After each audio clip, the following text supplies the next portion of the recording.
Baik. Tadi saya sebutkan ya bahwa untuk harga perolehan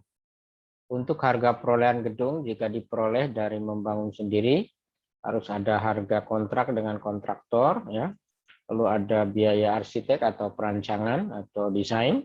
Lalu ada biaya pengawasan dan biaya bunga pinjaman jika memang dibiayai menggunakan pinjaman ya. Ini ketentuan-ketentuan yang mungkin sudah kalian dapat di AKM 1 ya.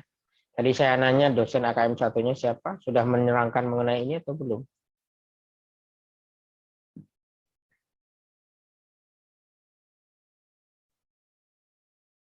Halo? Mas Agus? Sudah pernah mendapatkan materi akuntansi aktif tetap? Belum?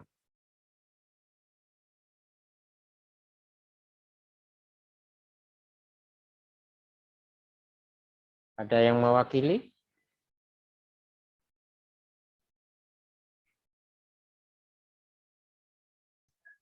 Udah pernah, Pak. Udah kok, udah pernah. Udah pernah, Pak. Oke, berarti kan saya tidak perlu banyak mengulang. Nanti tinggal latihan aja. Baik, berikutnya mesin dan peralatan. Ini termasuk dari aktif tetap ya, mesin dan peralatan ya. Misalnya mesin, ya, mesin pabrik ya, atau mesin tekstil ya. Mesin tekstil itu termasuk di dalam mesin dan peralatan ya. Peralatan kantor kalau mesin fotokopi, mesin tulis ya. Terus misalnya komputer, laptop ya, itu termasuk di dalam peralatan kantor ya. Lalu meja dan kursi kantor ini termasuk peralatan ya. Meja dan kursi kantor ya. Ada yang nyebutnya furniture and fixture ya. Lalu alat-alat lainnya ya. Nah, bagaimana peralatan dan mesin ini harga perolehannya ya? Termasuk dalam harga perolehan mesin dan peralatan adalah harga beli mesin dan peralatan. Ya. Ongkos angkut, ya. Biaya asuransi sampai dengan aktiva siap dioperasikan. Ya. Lalu biaya pemasangan dan biaya percobaan, ya. Biaya instalasi dan ada biaya try ya, biaya percobaan, ya, trying out misalnya, atau ada yang menyebutnya biaya apa itu ya, biaya percobaan ya, mencoba mesin agar sesuai dengan spesifikasi yang diinginkan. Lalu ada istilah capital expenditure ya. Ini capital expenditure adalah pengeluaran untuk keperluan aktif tetap yang akan menambah umur atau kapasitas. Pengeluaran ini harus dikapitalisasikan dan disususkan. Contohnya apa? Mobil ya. Mobil kalau sudah lewat misalnya 500.000 kilometer harus turun mesin. Nah, itu yang disebut capital expenditure ya. Kenapa? Karena dengan diturunkan mesinnya maka umurnya bertambah lagi. Ditaksir 5 tahun bisa jadi 10 tahun misalnya ya. Nah, pengeluaran pada saat overhaul atau turun mesin itu termasuk di dalam pengertian capital expenditure. Begitu juga untuk mesin-mesin pabrik ya. Kalau misalnya mesinnya sudah umur 15 tahun lalu dilakukan turn around namanya ya. Turn around itu bagaimana mesin diturunkan lalu dibuka dan diganti spare part yang rusak ya. Nah, proses turn around ini akan mengakibatkan menambah lagi umurnya ya. Jadi ada tambahan umurnya. Ditaksir 15 tahun mungkin jadi nambah jadi 20 tahun. Nah, ini yang disebut capital expenditure. Ya, capital expenditure ini harus disusutkan ya. Karena apa? Menambah umur atau kapasitas. Jadi misalnya kapasitas pabrik asalnya hanya 100.000 ton, setelah dilakukan turnaround jadi 150.000 ton kapasitas produksinya. Maka menambah kapasitas ini termasuk di dalam biaya yang dikategorikan sebagai capital expenditure. Dan atas pengeluaran yang besar tersebut harus dilakukan penyusutan sebagaimana mestinya. Selanjutnya ada yang disebut kapitalisasi ya. Kapitalisasi biaya bunga ke harga perolehan. Tadi saya sebutkan bahwa kalau kita membangun aktiva tetap dengan meminjam dana dari bank atau dari pihak ketiga, maka sumber pembiayaan itu bisa dijadikan sebagai penambah harga perolehan ya. Sumber pembiayaan proyek pembangunan dapat berasal dari modal sendiri atau modal asing atau pinjaman. Jadi ada kemungkinan harga perolehan aktiva termasuk biaya bunga. Dalam standar akuntansi keuangan nomor 26 diatur tentang kapitalisasi bunga atas pinjaman dalam rangka pembiayaan proyek. Dalam hal ini akuntansi perpajakan tidak mengatur secara khusus. Jadi apa yang diputuskan dalam akuntansi komersil berlaku juga untuk akuntansi perpajakan, ya, kaitannya dengan kapitalisasi bunga tersebut. Ada 8 hal yang harus diperhatikan untuk kapitalisasi biaya bunga ke harga perolehan, yaitu pertama, biaya pembangunan aktiva dapat diakumulasi secara terpisah. Ya, biaya pembangunan itu bisa diakumulasi secara terpisah. Lalu diperlukan jangka waktu cukup lama untuk membangunnya. Kalau membangunnya 3 bulan, ya pinjem mah itu susah yang ngitungnya ya. Tapi kalau membangunnya 4 tahun, 5 tahun gitu baru jadi, maka biaya-biaya kaitan dengan biaya bunga karena pinjaman atau konsorsium itu bisa dilakukan kapitalisasi, ya. Yang ketiga, syaratnya adalah pembangunan produksi aktiva tetap tersebut memerlukan biaya besar sehingga diperlukan pinjaman dan diberi bunga yang tinggi. Ya, ini juga syarat yang berikutnya, ya. Kalau biayanya kecil saja, ya ngapain? Ya? Biaya bunganya sedikit misalnya, ngapain? Ya. Setelah 3 kriteria di atas terpenuhi, maka mekanisme kapitalisasi adalah sebagai berikut. Ya. Aktiva yang dibangun untuk digunakan sendiri, jangan dibangun terus dijual, nggak boleh. Ya. Jadi dibangun lalu digunakan untuk sendiri. Jadi misalnya membangun pabrik, ya. Bikin pabrik yang besar itu bisa 2-3 tahun bahkan 5 tahun, ya. Contohnya Tesla, ya. Tesla itu membangun pabrik di Kendal dekat Semarang itu sudah 2 tahun ini, ya, dan belum selesai. Nah, jika menggunakan pinjaman dari pinjaman, ya, dananya, maka bisa dikapitalisasikan. Ya. Syarat yang kedua adalah aktiva yang dimaksud untuk dijual atau disewakan atau diproduksi dalam proyek-proyek tersendiri. Nah, ini ada syarat-syarat bintang yang kedua, ya. Untuk dijual atau disewakan atau diproduksi dalam proyek-proyek tersendiri, ya. Berikutnya, ya. Bapak mau nanya dong, Pak. Ya, kenapa? Maksudnya kapitalisasi biaya bunga tuh gimana sih, Pak? Kapitalisasi. Kalau bunga itu kalau dibebankan di perusahaan kan jadi biaya, ya. Jadi posnya di laporan laba rugi itu kan biaya bunga. Itu akan habis di tahun itu juga karena langsung dibebankan ke ikhtisar laba rugi. Ini kalian yang paham akunting harusnya paham, ya. Nah, kalau bunga itu cukup besar dan multi years itu berarti kan bisa 1 tahun, 2 tahun, 3 tahun, sehingga bunganya itu demikian besar, maka proses pembangunan untuk aktiva tetap tersebut bisa menambahkan biaya bunga menjadi harga perolehan. Itu yang disebut kapitalisasi. Kenapa? Karena kan pabrik dibangun tidak untuk manfaat setahun 2 tahun kan. Ada yang pabrik diinginkan sampai 50 tahun. Makanya kalau ada biaya bunga yang cukup besar itu boleh dibebankan sebagai harga perolehan. Itu yang disebut kapitalisasi. Padahal kan selama ini biaya bunga disebutnya biaya, ya. Interest, ya. Interest expenses, biaya bunga. Ya, karena ya kalau tidak dikapitalisasi ya akan hilang di laporan laba rugi laba lalu ditutup pada akhir tahun berjalan, ya. Nah, kalau dikapitalisasi maka biaya bunga tersebut akan diakumulasi dan menambah harga perolehan sehingga manfaatnya bisa dinikmati sampai beberapa tahun ke depan. Bahkan mungkin puluhan tahun.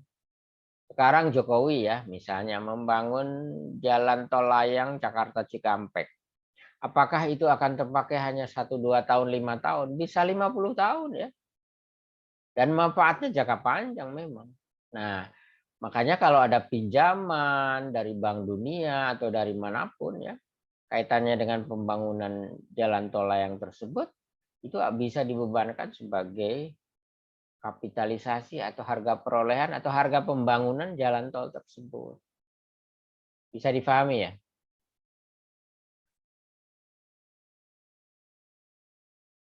Halo? Oh, masih pusing, Pak.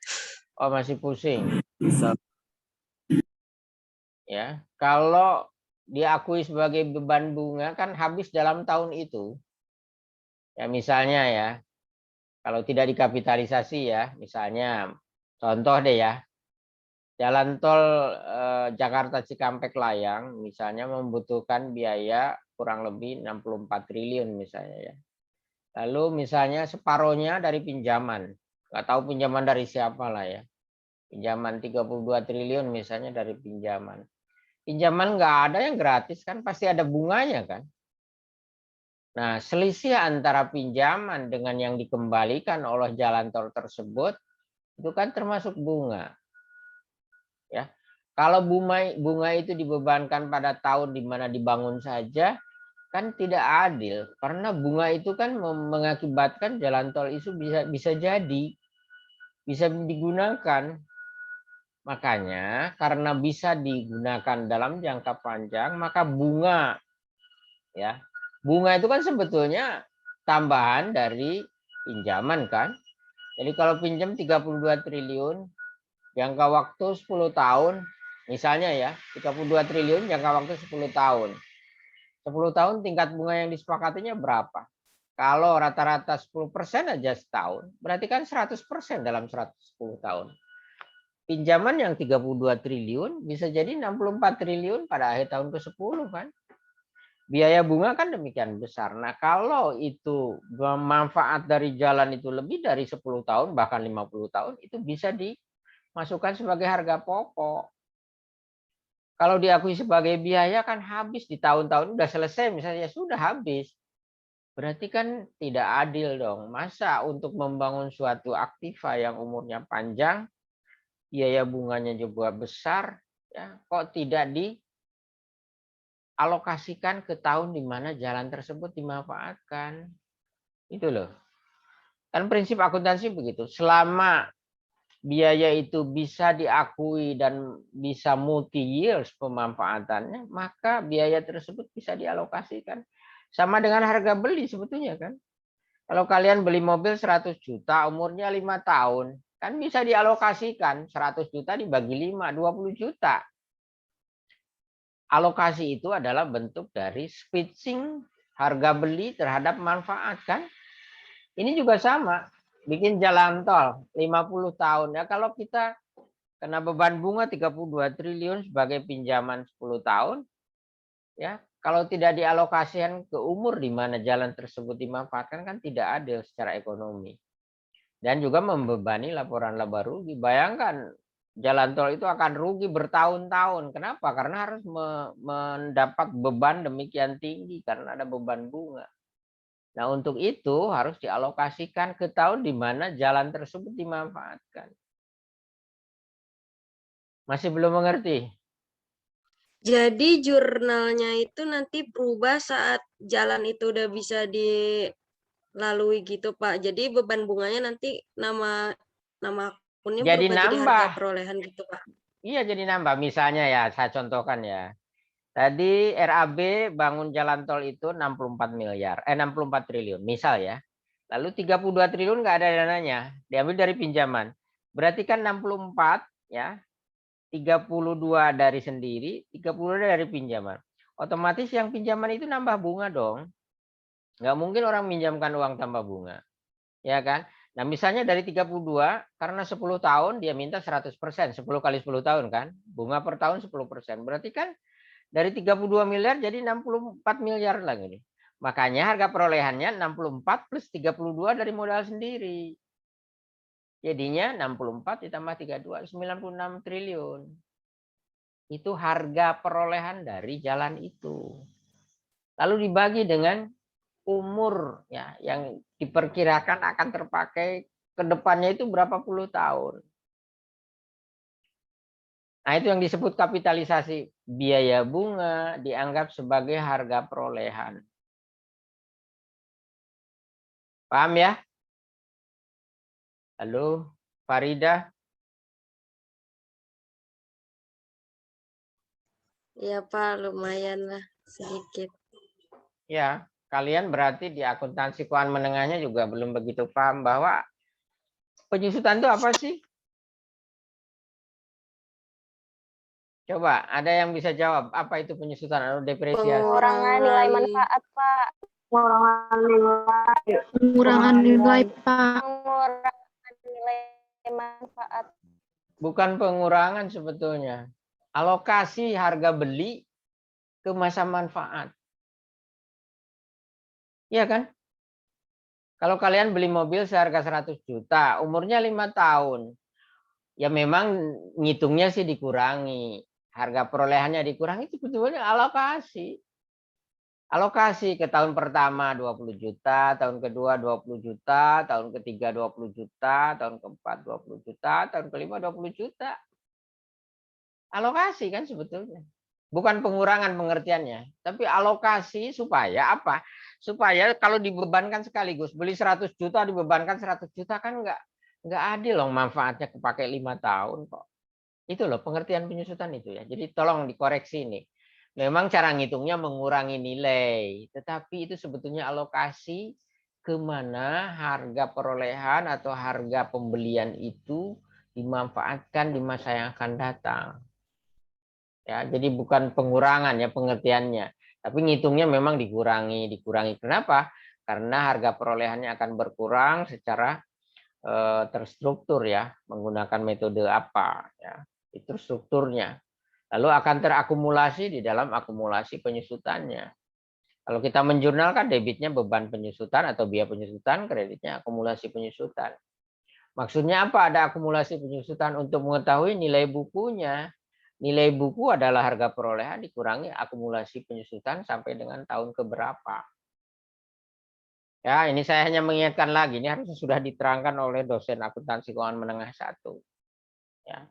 Jadi pada dasarnya harga perolehan itu akan dialokasikan ke tahun-tahun di mana aktiva tersebut dimanfaatkan. Kenapa harus dialokasikan? Supaya adil dan supaya mencerminkan. Di dalam akuntansi ada istilah matching cost with revenue. Jadi harus ada matching, ada apa ya, pertemuan antara biaya dan penghasilan. Harus ketemu. Nah, supaya ketemu, maka harus ada alokasi. Ya. Mungkin ini pengetahuan baru ya, bahwa penyusutan itu bukan pengurangan nilai sebetulnya. Alokasi. Kadang-kadang nilainya masih tetap kok. Coba deh. Ya.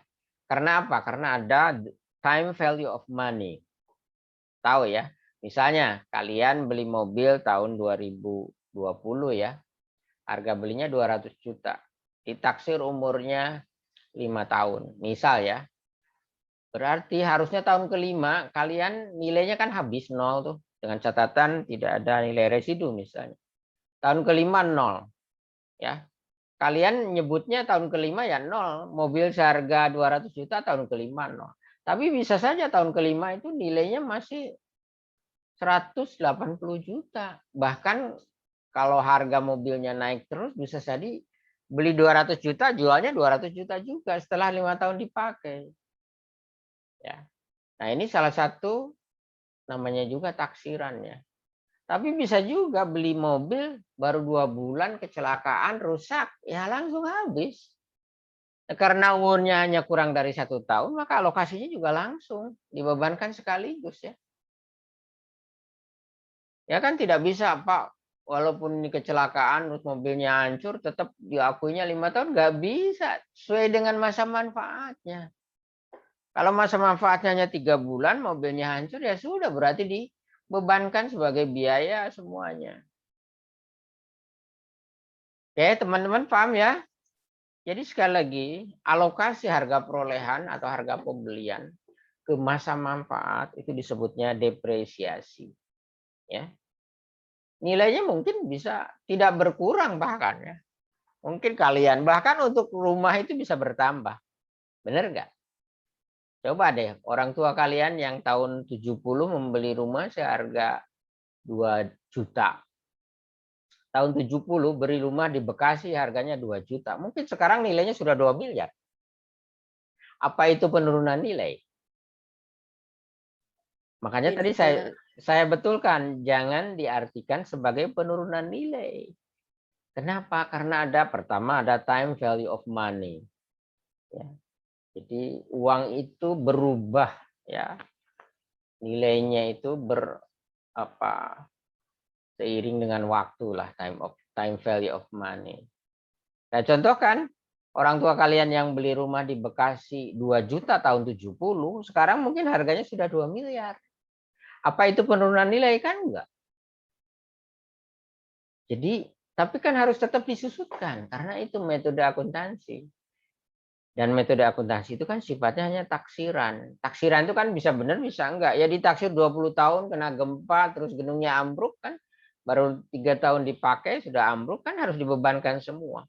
Namanya juga manusia melakukan taksiran dan asumsi. Paham ya teman-teman ya? Jadi saya tidak menyalahkan kalau kalian, oh ini akan dikurangi sekian, ini dikurangi lagi, ya itu kan asumsi sesuai matematis. Tetapi sekali lagi masa manfaat itu sangat penting. Makanya rumus penyusutan kan, harga perolehan dikurangi nilai residu dibagi masa manfaatnya. Kalau masa manfaatnya semakin pendek, maka semakin besar nilai penyusutan. Kalau masa manfaat semakin panjang, maka semakin rendah nilai penyusutan. Ya teman-teman ya. Baik, sampai mana tadi? Kapitalisasi ya. Yang keenam, jumlah biaya bunga yang dikapitalisasi adalah bagian dari biaya bunga selama periode konstruksi yang secara teoritis dapat dipisahkan bila pembangunan aktiva tidak dilakukan. Nah ini ya. Jadi harus menghitung bahwa biaya bunga itu harus bisa dipisahkan secara teoritis dibanding biaya yang lain jika tidak dilakukan pembangunan. Ya. Yang ketujuh, periode kapitalisasi dimulai dari dan terus berlangsung selama 3 kondisi di bawah ini. Yang pertama, pengeluaran untuk aktiva telah dilakukan. Jadi selama pengeluarannya telah dilakukan, maka periode kapitalisasi bisa terus berlangsung. Yang kedua, aktivitas dalam rangka persiapan aktiva untuk dipakai sedang berlangsung. Itu juga bisa menentukan bahwa kapitalisasi masih bisa terus berlangsung. Lalu biaya bunga sedang terjadi. Ya, bukan sedang, itu sedang terjadi. Biasalah ya kalau lagi ngantuk bikin materi ya kayak gitu ya teman-teman, mohon dimaklumi ya. Jadi kondisi-kondisi kapitalisasi adalah seperti itu. Jika pekerjaan berhenti untuk sementara, maka pembebanan bunga juga harus dihentikan sampai dengan pekerjaan dimulai kembali. Jadi dasarnya adalah construction in progress ya teman-teman. Kalau pembangunannya masih berlangsung, maka beban bunga bisa dikapitalisasi. Jadi begitu construction in progress-nya berhenti, maka beban bunga juga harus diberhentikan sementara. Ini maksudnya apa? Biar tidak merugikan negara, teman-teman. Karena kalau kita ketahui ya penyusutan akan menentukan laba rugi. Semakin besar penyusutan, maka rugi semakin besar, otomatis laba semakin kecil. Kalau laba semakin kecil, otomatis pajak yang diharapkan negara juga semakin kecil. Berikutnya, informasi yang harus diungkapkan sehubungan dengan kapitalisasi bunga adalah: 1. Jumlah bunga yang timbul selama periode yang bersangkutan. Yang kedua, jumlah bunga yang dibebankan dalam periode yang bersangkutan. Yang ketiga, jumlah bunga yang dikapitalisasi. Ya. Ini syarat ya. Informasinya harus lengkap ya. Karena apa? Termasuk siapa krediturnya ya. Jadi kalau menggunakan pinjaman, krediturnya siapa? Jangan krediturnya itu anonim. Oh, saya pinjam dari si Anu, wah, udah susah. Kenapa? Untuk melacak ya, apakah pendapatan bunganya tidak untuk misalnya TPPU ya, tindak pidana pencucian uang.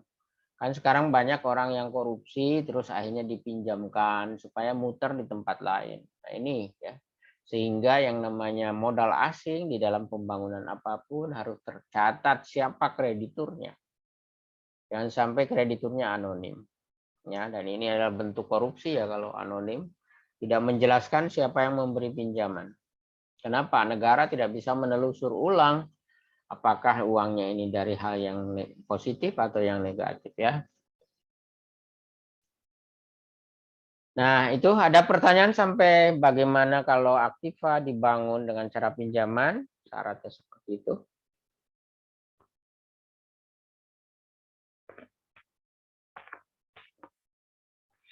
Baik, kalau tidak ada kita teruskan harga perolehan melalui pertukaran aktiva. Akuntansi komersil mengaturnya dalam PSAK 16 paragraf 20 ya. Sedangkan akuntansi perpajakan mengatur pada Undang-Undang 36 tahun 2008 pasal 11 dan ayat 8 dan 10 ya. Harga perolehan melalui pertukaran aktiva. Bagaimana menukar aktiva? Misalnya mobil dengan gedung itu menukar aktiva. Ya. Kalau mobil dengan uang bukan menukar namanya, menjual. Kalian harus membedakan. Menukar itu pasti antara aset dengan aset, antara aktiva dengan aktiva. Ya, tanah dengan gedung ditukar bisa, ya. Tapi gedung pasti ada tanahnya. Atau misalnya tanah di suatu tempat ditukar dengan tanah di tempat lain. Ya, itu namanya pertukaran aktiva. Ya, bisa juga ya, tanah ditukar dengan surat berharga, obligasi atau apa. Bangunan bisa ditukar dengan surat berharga. Itu namanya pertukaran. Ya. Jadi bisa terjadi ya. Yang kedua, secara akuntansi komersial pertukaran aktiva dibedakan menjadi dua macam, yaitu pertukaran aktiva sejenis dan pertukaran aktiva tidak sejenis ya. Pertukaran aktiva sejenis dicatat sebesar harga pasarnya, teman-teman. Ya. Harga pasarnya berapa? Misalnya tanah dengan tanah. 1.000 meter di Bekasi kota dengan 5.000 meter di Cibarusah. Itu bisa kejadian. Ingat harga pasarnya harus sesuai. Jangan sampai 1.000 meter tanah di Bekasi kota ditukar dengan 1.000 meter tanah di Cibarusah. Pasti akan beda. Itu yang namanya pertukaran ya. Jadi harus hati-hati. Ya. Pertukaran aktiva tidak sejenis dicatat sesuai dengan nilai buku aktiva yang diserahkan. Jadi kalau misalnya mobil ditukar dengan bangunan, maka nilai buku mobil yang diserahkan itu harus dianggap sebagai pertukaran. Yang tidak sejenis ya, tidak sejenis itu misalnya kalau tanah dengan tanah gitu ya, mobil dengan mobil itu kan sejenis. Tapi yang tidak sejenis mobil dengan tanah itu tidak sejenis. Ya, itu harus dicatat sesuai dengan nilai buku dari yang diserahkan aktivanya. Yang ketiga, menurut akuntansi perpajakan tidak dibedakan antara pertukaran aktiva sejenis maupun tidak sejenis. Jika dalam pertukaran diketahui bahwa terjadi selisih antara nilai sisa buku dengan harga pasar, maka selisih yang menghasilkan laba akan dicatat sebagai penghasilan dan dikenakan PPh. Nah, pajak itu bodoh amat mau tuker guling ke, mau tuh pokoknya kalau ada selisih lebihnya itu kena PPh. Ya, kena PPh. Kalau misalnya yang ditukarkan itu tanah dan bangunan ditukar dengan tanah dan bangunan yang lain di tempat yang berbeda, maka jika ada selisih lebih ya dianggap sebagai objek PPh pasal 4 ayat 2. Ya. PPh-nya berbeda ya. Itu ya, kalau tanah dan atau bangunan, kalau terjadi pertukaran. Tapi kalau yang tidak sejenis, maka akan dikenakan di PPh badan nanti.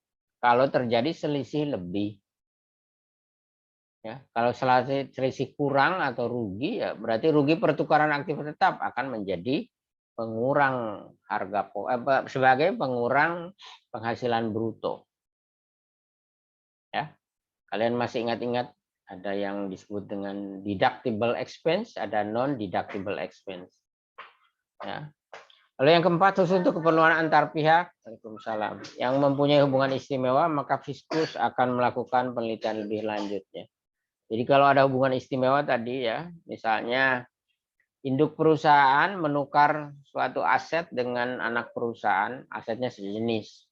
Maka pertukaran itu apakah ada nilai yang tidak wajar? Jika ada nilai yang tidak wajar dari pertukaran tersebut, maka harus dilakukan penelitian lebih lanjut. Ya, saya contohkan misalnya induk perusahaan, contohnya PT Semen Indonesia itu kan induk perusahaan. Ya, menukar misalnya tanah di Bogor atau di Cibinong ya. Ya, tanah milik PT Semen Indonesia ditukar dengan tanah milik PT Semen Cibinong di Jakarta. Apakah di dalam tukar menukar tersebut ada hal-hal yang bersifat istimewa? Mengingat antara PT Semen Indonesia dengan PT Semen Cibinong terlibat sebagai sister company atau mungkin holding company. Holding company di mana Sebagai pemegang holding adalah PT Semen Indonesia, sebagai anak perusahaan atau afiliasinya adalah PT Semen Cibinong. Ya, ini akan dicek lagi oleh pajak tukar menukarnya karena bisa jadi lahan korupsi ya teman-teman. Ya kita nggak memperhatikan ya, sama-sama BUMN misalnya. Contoh ya PT Pupuk Indonesia dengan PT Petrokimia Gresik atau dengan PT Pupuk Sriwijaya itu juga merupakan holding company di mana pertukaran di antara mereka sangat dimungkinkan adanya korupsi, adanya kedekatan antar direktur dengan direktur ya. Atau mungkin juga karena ya kepada anak kan sama ya. Kalau kita menjual kepada anak akan berbeda harganya dengan kalau kita menjual kepada orang lain. Ini juga sama di dalam perusahaan, khususnya dengan aktiva tetap ini. Makanya perpajakan harus hati-hati. Apabila ada hubungan istimewa berkaitan dengan pertukaran aktiva tetap, maka akan diteliti lebih lanjut oleh aparat, oleh Fiskus. Berikutnya pertukaran aktiva dalam hal hubungan istimewa ini ya. Undang-Undang 36 2008 pasal 10 ayat 1 mengatur bahwa harga penjualan termasuk di dalamnya tentang pertukaran aktiva yang dipengaruhi oleh hubungan istimewa adalah jumlah yang seharusnya dikeluarkan atau diterima. Ini ya. Jadi harga akibat hubungan istimewa adalah jumlah yang seharusnya dikeluarkan atau diterima. Jadi jika dalam transaksi tersebut terjadi ketidakwajaran, maka Fiskus berhak untuk melakukan perhitungan ulang transaksi menurut nilai yang seharusnya dikeluarkan diterima. Ya, ini ketentuan-ketentuan di dalam akuntansinya. Oke, kita teruskan teman-teman, bahannya masih banyak. Waktu tinggal 5 menit, nanti rejoin lagi. Sekarang revaluasi ya. Revaluasi adalah menurut akuntansi ya tidak diperkenankan. Ya. Karena harga yang paling wajar adalah harga perolehan. Dasarnya adalah harga pertukaran PSAK nomor 16 paragraf ke-29. Tetapi menurut peraturan pemerintah, revaluasi diperkenankan ya. Diatur dalam KMK nomor 486 03 2002 tanggal 20 November 2002 dan beberapa peraturan lanjutannya. Tarif pajaknya 10% final ya, teman-teman. Jadi revaluasi itu dipungut 10% final. Apa contoh revaluasi? Revaluasi itu menilai kembali. Saya contohkan tadi ya. Kalau kalian atau ibu kalian atau bapak kalian tahun 70 membeli rumah di Bekasi 2 miliar. Kalau sekarang kalian laporkan masih harganya 2 miliar, maka ya kalau secara akuntansi benar. Karena akuntansi itu harus harga histori. Historical cost.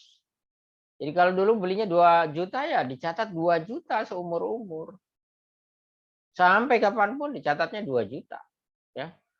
Beli tanah misalnya. Tahun 70 beli tanah 2 juta. Ya harus 2 juta secara akuntansi. Tapi secara pemerintahan boleh dong. Kenapa? Karena ada market value. Nilai pasar dari tanah akan selalu naik. Oleh sebab itu modal revaluasi atau kegiatan revaluasi atas tanah ini boleh dilakukan. Sesuai dengan KMK 486 tadi.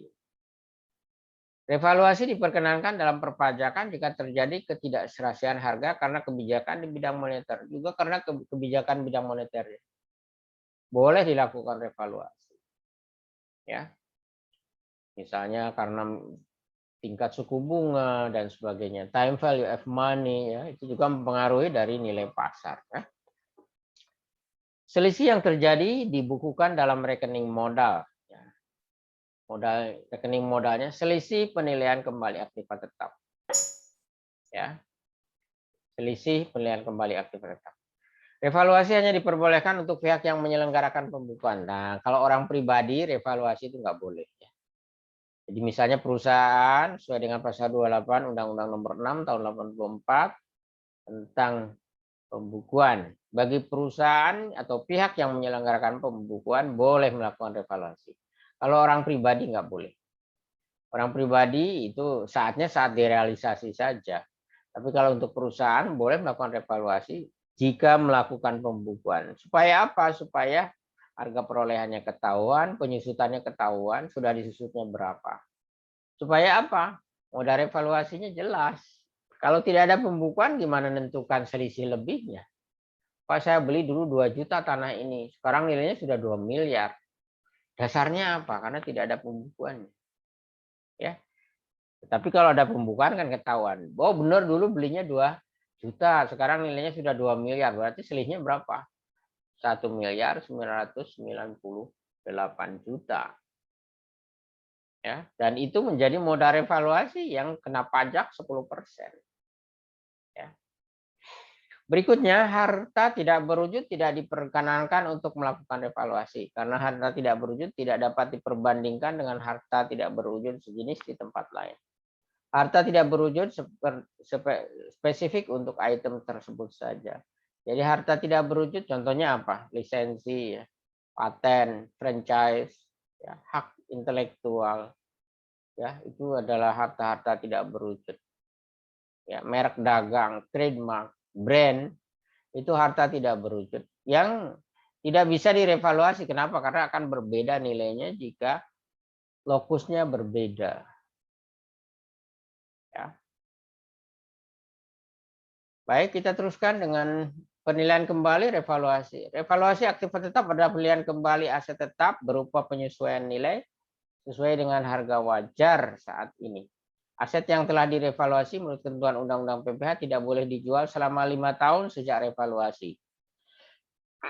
Jika dilanggar maka akan dikenakan PPh tambahan sebesar 15% dari nilai revaluasi. Fungsi revaluasi adalah perhitungan harga pokok akan menghasilkan nilai yang mendekati harga pokok yang wajar.